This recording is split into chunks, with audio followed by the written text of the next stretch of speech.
केंद्र सरकार एक देश एक चुनाव काफी सालों से लाने की बात कर रही थी, लेकिन अब सरकार एक देश एक चुनाव को लेकर सक्रिय होती हुई नजर आ रही है, जिसे लेकर चर्चा भी तेज हो गई है। बता दें, पीएम मोदी अक्सर एक देश एक चुनाव की वकालत करते रहते हैं। बीते महीने राज्यसभा में चर्चा के दौरान भी उन्होंने एक देश एक चुनाव को समय की जरूरत बताया था। एक साथ चुनाव कराने के समर्थन में एक तर्क ये भी दिया जाता है कि इससे सरकारी मशीनरी का सही इस्तेमाल हो सकेगा और बार बार आचार संहिता न लगाने से विकास कार्य पर भी असर नहीं पड़ेगा। भारत में इसे लेकर पहल शुरू हो गई है, लेकिन दुनिया में कई देशों में पहले से ही ऐसी व्यवस्था है।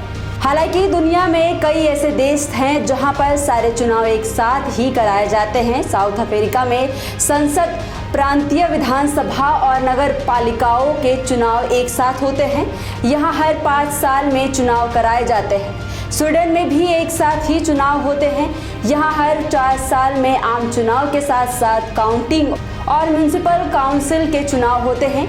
बेल्जियम में 5 तरह के चुनाव होते हैं। ये हर 5 साल के अंतर पर होते हैं और सारे चुनाव एक साथ कराए जाते हैं। इसके अलावा Germany, Philippines, Brazil, Bolivia, Colombia, Costa Rica, Guatemala, Guam, Honduras जैसे देशों में भी एक साथ ही सारे चुनाव होते हैं।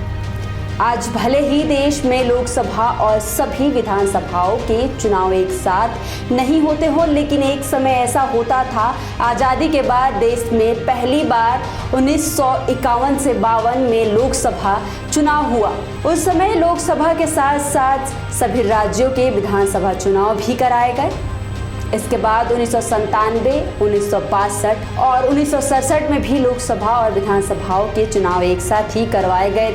इसके बाद 2015 में संसदीय समिति ने भी ऐसा ही सुझाव दिया था। फिर अगस्त 2018 में लॉ कमीशन ने अपनी रिपोर्ट में कहा था कि मौजूदा संवैधानिक ढांचे के तहत एक साथ चुनाव नहीं कराए जा सकते। हालांकि कुछ संवैधानिक संशोधन कर ऐसा किया जा सकता है।